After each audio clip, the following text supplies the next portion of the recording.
बिस्मिल्लाहिर्रहमानिर्रहीम। हम लोग एक गांव में रहते थे। हम 3 बहनें, मैं सबसे बड़ी, मेरा नाम सनम था। मेरी माँ बहुत खूबसूरत थी, इसलिए हम भी बहुत ही प्यारी थी। लेकिन मेरी माँ घर के काम करने और खेतों में काम करने की वजह से आजकल अपना ख्याल नहीं रखती थी, और ख्याल ना रखने के बावजूद भी वो गांव की सबसे हसीन औरत मानी जाती। मैं अपनी अम्मी से कहती कि अगर आप अपना ख्याल रखें तो ख़ुद को वक्त दें तो आप किसी फ़िल्म की हीरोइन ही लगती हैं। मेरी माँ भी इस बात पर खुश हो जाती। वो हमारी माँ नहीं लगती थी बल्कि बहन लगती थी। वैसे मेरी उम्र 14 साल थी और मेरी एक बहन 10 साल की थी, जबकि दूसरी बहन 8 साल की थी। मेरे वालिद साहब कोई काम नहीं करते थे। हमारी अपनी ज़मीनें नहीं थी। चौधरी ने हमें अपनी ज़मीन दे रखी थी जिस पर हम काम करते थे और इनकी फसल आधी आधी करते थे। गांव का चौधरी बहुत ही लालची सा इंसान था। सारा गांव जानता था कि वो लोगों से मेहनत ज़्यादा लेता और उजरत कम देता, लेकिन हम और क्या कर सकते थे। हमारा अपना घर भी नहीं था। किसका घर था, ज़मीन अपनी नहीं थी, किसी और की ज़मीन पर काम करना मजबूरी थी। बाकी गांव वाले भी हमारी ही तरह गरीब थे। एक चौधरी था जिसके पास इस सब कुछ था, लेकिन मेरे बाबा को नशे की लत लगी। वो घर से पैसे लेकर नशा करने जाते। फिर मेरी माँ ने इनको पैसे देना बंद कर दिया और कहा कि अपनी बच्चियों के मुंह से छीन कर नशे के लिए पैसे कभी नहीं दूंगी। जहाँ से मर्जी पैसे ले ले, लेकिन इस वक्त तुझे नशे के लिए 1 रुपया भी नहीं मिलेगा। ये तेरा घर है, तूने खाना खाना है, आकर रहना है, लेकिन इस तरह के काम यहाँ पर नहीं चलेंगे। मेरी अम्मी और बाबा लड़ते रहते, लेकिन हम बहनों के सामने बहुत अच्छे तरीके से पेश आते। शायद ये कहना मुनासिब था कि वो अच्छे बाप थे मगर अच्छे शौहर नहीं। वो अच्छे इंसान भी नहीं थे क्योंकि नाशुक्रे रहते थे। इनके पास अल्लाह का दिया सब कुछ था। सारा गांव कहता था कि अली की बीवी कितनी हसीन है कि दिन रात इसी को देखता रहता है, और अल्लाह से क्या मांगना होगा जिसकी इतनी प्यारी बीवी मिल गई। लेकिन हर चमकती चीज़ सोना नहीं होती और दूर के ढोल सहाने होते हैं। घर मेरा बाप इसी प्यारी बीवी से लड़ता रहता, जिसको सारा गांव ये कह के आहें भरता कि काश ये हमारी बीवी होती, लेकिन इसको अपनी बीवी का एहसास नहीं था। फिर एक दिन कुछ ऐसा हुआ, हमारी ज़िंदगी बदल के रह गई। मेरे बाबा की लाश मिल गई, शायद नशा ज़्यादा कर लेने से, इसलिए वो मर गए और किसी को पता न चला। मेरी माँ बुरी तरह रो रही थी। हम सब दुख से न डालते। हमारे लिए तो वही हमारा बाप था। चाहे जैसा भी हो, बहुत रोए, बहुत तड़पे, लेकिन जो एक दफ़ा इस दुनिया से चला जाए वो वापस थोड़ी ना आता है। बाबा चले गए थे। एक दिन चौधरी हमारे घर आया और चौधरी ने हमें घर आकर ऐसी बात बताई, हम हैरान रह गए। चौधरी ने कहा कि तुम्हारा बाप नशा करने के लिए मुझसे पैसे लेकर गया था और अब इसने इतना ज़्यादा कर्जा ले लिया है कि रकम बहुत ज़्यादा बड़ी बन गई है और वो इस दुनिया से चले गया, लेकिन मेरे पैसे चाहिए। अब तुम बताओ कि रकम किस तरह वापस करोगे। हम लोग हैरान रह गए। बाबा जाते जाते भी हमारे लिए इतनी बड़ी मुसीबत खड़ी करके चले गए थे। वो चौधरी से उधार ले रहे थे। इससे उधार में पानी भी कोई ना लेता, क्योंकि जो इससे उधार लेता वो इसके पीछे ही पड़ जाता। सब लोग इसकी इस हरकत से वाकिफ़ थे। मेरी माँ बहुत परेशान हो गई। उन्होंने हमें कहा कि कमरे से बाहर चले जाओ, और ना जाने चौधरी से क्या बात की कि वो खुशी खुशी वहाँ से चला गया। फिर रात को मेरी माँ ने मुझे कहा कि अब तू ही इस घर की बड़ी है, मेरे पास सारा कुछ तुमने ही संभाला। मैंने कहा कि आपने चौधरी से क्या बात की है। तो मेरी माँ ने मुझे बताया कि मैंने चौधरी से कहा है कि जिस ज़मीन पर मेरा शौहर काम करता था तो मुझे इस ज़मीन पर काम करने दो। मैं इसी ज़मीन पर काम करूँगी और आधी रकम नहीं रखूँगी, बल्कि इतनी गंदम अपने पास रखूँगी कि जिससे हमारे घर का गुजारा चल जाए। बाकी सारी गंदम और इसके पैसे चौधरी को ही दूँगी।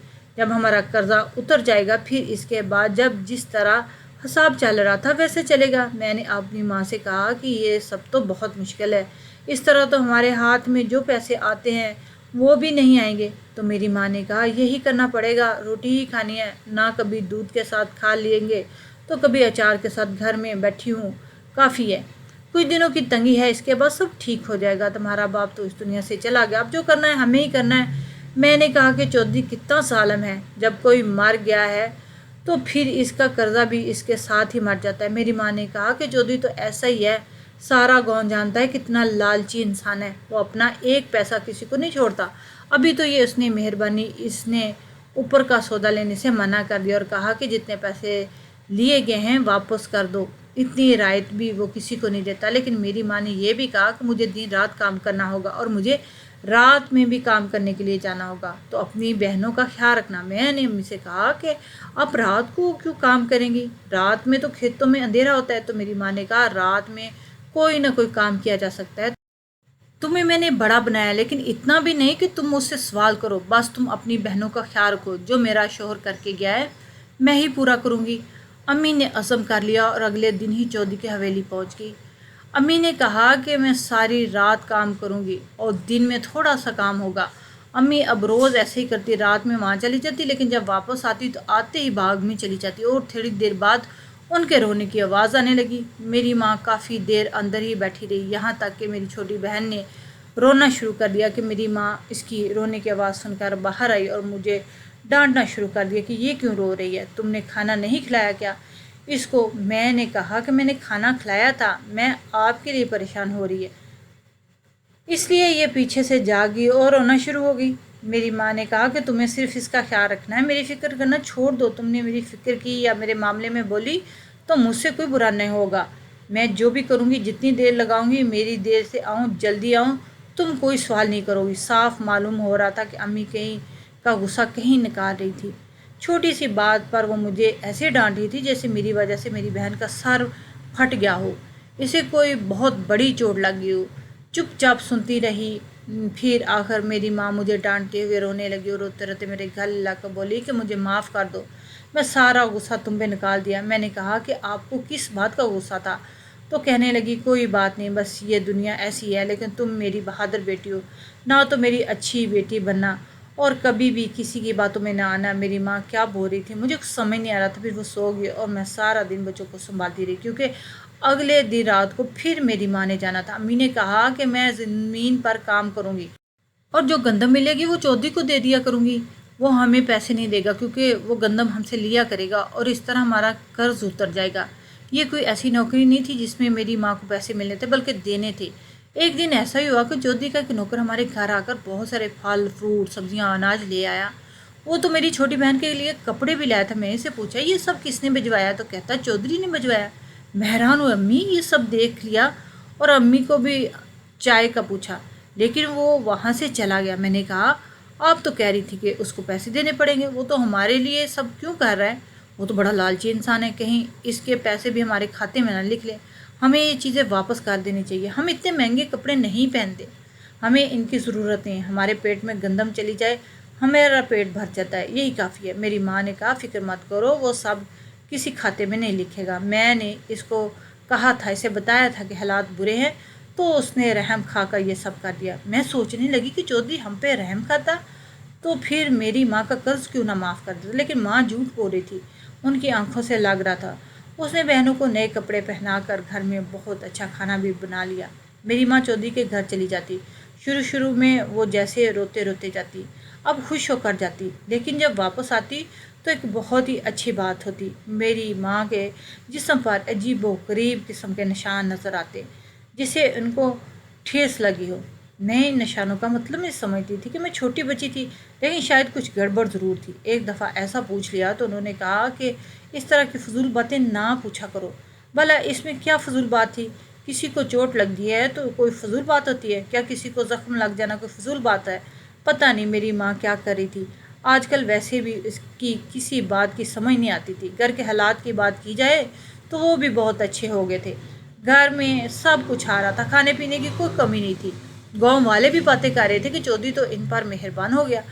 एक दिन मुझे एक लड़की ने कहा कि लगता है चौधरी तुम्हारा बाप बनने वाला है। मैंने कहा शर्म करो, चौधरी ऐसा क्यों करेगा, उसने मेरी माँ को नौकरी दी है, वो मेरी माँ से काम करवाता है। तो मेरी दोस्त ने कहा ये सब तो मैंने अम्मी अब्बू को कहते सुना है कि चौधरी तुम्हारी माँ पर आशिक हो गया। मैंने कहा कि आशिक होने से क्या मतलब है, तो कहने लगी वो तुम्हारी माँ को पसंद करता है। मैंने कहा कि अगर मेरी माँ को पसंद करता है तो इसे इतनी मेहनत का काम नहीं करवाता। मेरी माँ मेहनत का काम करती है, इसके जिस्म पर ज़ख्म लगे होते हैं। वो कहने लगी फिर तो ऐसी कोई बात नहीं होगी, लगता है गांव वाले ऐसी इधर उधर की बातें कर रहे थे, गांव वालों को तो बोलने की कोई मौका ही चाहिए होता है। मैंने कहा तुम अपनी माँ को समझाओ, कहना कि इस तरह की बातें नहीं किया करे। मेरी माँ मेरे बाप से बहुत प्यार करती थी और आज मेरे बाप जिंदा होते तो कभी मेरी माँ को इस तरह का सामना करने नहीं देते। लेकिन घर में जो कुछ हो रहा था वो वाकई अजीब सा था। जिस तरह से मेरी माँ ने कहा इस तरह से तो कुछ भी नहीं हो रहा था। चौधरी तो हम पे बहुत मेहरबान हो चुका था, गांव वालों को बातें करने का मौका मिल रहा था, तभी तो वो बात कर रहे थे। मैंने अपनी दोस्त को कहा कि तुमको मेरी मदद करनी होगी। उसने कहा कि मैं इस तरह का कोई काम नहीं करूँगी, पता नहीं तुम मुझे क्या करने को कहो। तो मैंने कहा कि मैं तुम्हें कुछ भी नहीं करने को कहूँगी। रात के टाइम मैं अपनी बहनों को तुम्हारे घर छोड़ के जाऊँगी, तुम इनको अपने कमरे में सुला लेना, न ख्याल रखना। इसने कहा कि तुम कहाँ जाओगी? तो मैंने कहा कि मैं सच जानने के लिए जाऊँगी, क्योंकि इसी दिन मैंने अपनी माँ के जिस्म पर बहुत बड़े निशान देखे। या तो चौधरी इनसे बहुत मुश्किल काम करवा रहा है या कुछ गलत था। दोनों ही सूरतों में मुझे मेरी माँ की मदद करनी थी। मैंने सोच लिया कि चौधरी से कहूँगी कि हम तुम्हारा कोई काम नहीं करेंगे, तुम हमारा 7 महीने की किस्त बनवा लो, हमें किस्त दे दिया करेंगे। और फिर अम्मा से कहूँगी कि मिल के दोनों काम करेंगे और किसी न किसी तरह से किस्त निकाल लिया करेंगे। कम से कम मेरी अम्मा को रात के इस वक्त इसके पास ना जाना पड़े, किसी को बातें करने का मौका भी ना मिले। मैंने बहुत कुछ सोच लिया था। अपनी बहनों को अपने दोस्त के घर भेज दिया, वो तीनों सो गई। मैं वहाँ से जाने लगी तो मेरी दोस्त ने मुझे एक डंडा पकड़ाया, कहने लगी ये हाथ में पकड़ो। मैंने इसे कहा कि मैं जंग नहीं करने जा रही। वो कहने लगी इसे रख लो। मैंने ऐसा ही किया। मैं वहाँ से दबे पाँव निकली। मेरी माँ तो पहली हवेली जा चुकी थी। रास्ते बड़े सुनसान थे। मैं हैरान थी कि मेरी माँ कैसे रात को जाती फिर आती। लोगों से तो मुझे इतना डर नहीं लग रहा था, सारे गाँव को जानती थी। मैं सोच रही थी कि कोई जानवर ही मेरे पीछे पड़ जाए, इसलिए मेरी दोस्त ने डंडा पकड़ाया था। कोई कुत्ता ही मेरे पीछे पड़ जाएगा। खैर मैं हवेली में पहुंच गई, पर सामने कोई भी नज़र नहीं आ रहा था। फिर मुझे एक शख्स नज़र आया, इसको देखकर मैं डर गई। वो चौकीदार। इसने कहा कौन हो तुम और क्या कर रही हो? मैंने कहा कि जो औरत यहाँ काम करने के लिए आती है, मैं उनकी बेटी हूँ, उनको देर हो गई थी इसलिए बुलाने के लिए आई हूँ। कौन है तुम्हारी माँ? वही प्यारी सी लंबी सी। मैंने कहा जी जी मेरी माँ है। क्या आप बता सकते हैं कि वो किस तरफ होगी? वो कहने लगा तुम उसकी बेटी हो, इसीलिए तुम भी इतनी प्यारी हो। मैंने इसकी बात का जवाब नहीं दिया और कहा कि मुझे मेरी माँ का पता बता दो, मैं उनको लेने के लिए आई हूँ। तो जो उसने कहा कि बताता हूँ, वो इस तरफ गई है। चौधरी के एक कमरे की तरफ इशारा किया। वो कमरा हवेली से थोड़ा हट के बना हुआ था। शायद ये मेहमानों का कमरा था जिसकी लाइट जल रही थी। मेरी माँ वहाँ पे क्या कर रही है? मेरी माँ का कहना था कि वो ज़मीन पर काम करती है, लेकिन ज़मीन तो यहाँ से थोड़ी दूर पर है और वहाँ पर इस वक्त अंधेरा हो गया है। फिर वो ज़मीन पर काम कैसे कर सकती? मैं इसके कमरे की तरफ बढ़ी, मगर मेरे दिल में हज़ारों सवाल थे। मैं थोड़ी सी डरी हुई थी, थोड़ी घबराई हुई थी, लेकिन आज मुझे हकीकत जानकार ही रहना था। मैं आगे बढ़ी और दरवाज़ा खोलने की कोशिश की। मैं ये सब बहुत आराम से करी थी, जिससे कोई भी आवाज़ पैदा ना हो। अंदर से बंद था। मेरी आंखों में आंसू आ चुके थे और मेरे दिल में बुरे ख्याल भी थे। मेरी माँ अंदर क्या कर रही थी मुझे कुछ समझ नहीं आ रहा था। मैंने दरवाजे को खोलने की कोशिश की, लेकिन दरवाज़ा बंद था। इसके बाद मैं खिड़की की तरफ बढ़ी तो खिड़की खोली हुई थी, लेकिन इसको खोलना मेरे लिए बहुत हिम्मत की बात थी। इस वक्त मेरी उम्र ही क्या थी। मैंने खिड़की खोल ली तो सामने का मंजर देख के हैरान रह गई। चौधरी और मेरी माँ साथ बैठे। मैंने सोच लिया कि आज चौधरी की जान निकाल कर ही रहूँगी, क्योंकि अगर मेरा बाप जिंदा होते तो ये सब बिल्कुल ना होने देते। मैंने डंडा हाथ में पकड़ लिया और खिड़की से अंदर छलांगा। मुझे देखे चौधरी अम्मी दोनों हैरान हो गए। मैंने चौधरी को कहा फजूल इंसान, मेरी माँ को क्या समझ रखा है? इस तरह तो कर्जा वसूल करेगा, इसलिए तो हमारे घर खाने पीने की चीज़ें बेचता है। मैं तुझे जिंदा नहीं छोड़ूंगी। तूने ये सब कुछ मेरी माँ के साथ किया। बाबा होते तो तुझे कभी भी नहीं छोड़ते। आज मैं अपने बाप की तरह से बदला लूँगी। मैं इसकी तरफ बढ़ रही थी कि वहाँ पर कुछ ऐसा हो कि मैं हैरान रह गई। मेरी माँ ने मेरा हाथ रोक लिया। मेरी माँ ने कहा ऐसा कुछ नहीं है जैसा तुम समझ रही हो। मैंने कहा कि आप ज़मीनों पे काम करने के लिए कह के आई हैं और यहाँ पर आप एक बंद कमरे में रात के इस वक्त इसके साथ बैठी हैं। और क्या समझूँ और क्या हो रहा है? ये आपको कोई अच्छी बातें बता रहा है या मुल्की हालात पर बात कर रहा है? ज़ाहिर है यहाँ पे कोई गलत काम हो रहा है। मेरी माँ ने मेरे मुंह पे ज़ोरदार थप्पड़ मारा और कहा कि ठीक है कि इस शख्स का गांव में सबको पता है कि कोई भी इसको अच्छा नहीं समझता। जो तुम समझ रही हो वैसे ही था, लेकिन मैं भी तेरी माँ हूँ, तुझे अपनी माँ पे भरोसा होना चाहिए था। मैंने कहा कि आप पहले ही दिन बुरी तरह रो रही थी। मेरी माँ ने कहा कि हाँ रो रही थी, क्योंकि इस दिन मैंने चौधरी से निकाह कर लिया और तेरे बाप की यादों को हमेशा के लिए खुदा हाफिज बोल दिया था। अब ये मेरा शोहर है, लेकिन इसकी एक बीवी है और एक बेटा जो तेरी उम्र का है। ये बात इसको नहीं बता सकती और गांव वालों को भी, इसलिए हम लोग छुप कर मिला करते हैं। अगर ये वही चौधरी होता जिसे सिर्फ अपना कर्जा चाहिए था تو پھر یہ ہمارے گھر میں اتنی چیزیں نہیں بیچتا، یہ تجھے بھی اپنی اولاد سمجھتا، اور دونوں نکاح کر چکے ہیں اور یہاں بیٹھ کر یہی سوچ رہے تھے کہ کیا کریں، یہاں سے کس طرح نکلیں۔ میں نے یہ سب تم لوگوں کے لیے کیا، اوروں کے لیے برا ہوگا، لیکن ہمارے لیے تو یہ ایک اچھا انسان ہے جس نے تیری ماں کے ساتھ کوئی غلط کام نہیں کیا، بلکہ نکاح کر کے اسے اپنے نکاح میں لیا اور میری ذمہ داریاں بھی اٹھا رہا ہے، اور تیری اتنی جرت کہ تو میرا پیچھا کرتی رات کے اس وقت یہاں پر آ گئی۔ میں تجھے بتاتی ہوں تیری اس حرکت کی سزا کیا ہے۔ میری ماں پھر سے مجھ پر ہاتھ اٹھانے لگی کہ چودھری سے روک لیا اور کہا کہ جب تم کچھ بتاؤ گی نہیں تو وہی سوچے گی تیری بیٹی اتنی چھوٹی نہیں ہے، مجھے یہ بات بتانی چاہیے تھی۔ میری ماں نے مجھے کہا کہ آج کل کوئی کسی کی مدد نہیں کرتا، یہ شخص جو ہمارے سامنے بیٹھا ہے یہ ہمارے لیے مسیحا بن کر آیا، ورنہ ہمیں تو ہمارے اپنے ہی چھوڑ گئے تھے، بھوکا مر جاتے اسی گھر میں بیٹھے بیٹھے، کوئی پوچھنے والا نہیں تھا۔ میں نے اسے معافی مانگی اور کہا کہ مجھے معاف کر دیں۔ اس نے کہا کہ کوئی بات نہیں، تمہاری عمر میں بھی ایسا ہی ہوتا ہے، چودھری دنیا والوں کے سامنے جیسا بھی صحیح، لیکن ہمارے لیے ایک اچھا انسان تھا۔ اس کے بعد اس نے ہمیں اس گاؤں سے نکال دیا اور شہر میں ایک گھر لے دیا جہاں پر ہم لوگ رہتے تھے۔ چودھری ہم سے ملنے کے لیے آتا، ہم وہاں پر پرسکون رہتے تھے۔ چھوٹی بہنوں کو اسکول میں داخل کروا دیا۔ میری ماں مجھے کہتی کہ تو بھی اپنی پڑھائی شروع کر، پیسوں کی کوئی کمی نہیں۔ چودھری کہتا کہ اپنی بیوی سے معاملات حل کر کے وہ بھی ہمیشہ کے لیے ادھر آ جائے گا، اور پھر ایسا ہی ہوا، ہمارے حالات بہتر ہو گئے، سب ساتھ رہنے لگے کہ ایک ڈاکو کو بھی اگر ہو تو وہ بھی اپنی فیملی کے لیے اچھا ہی ہوتا ہے،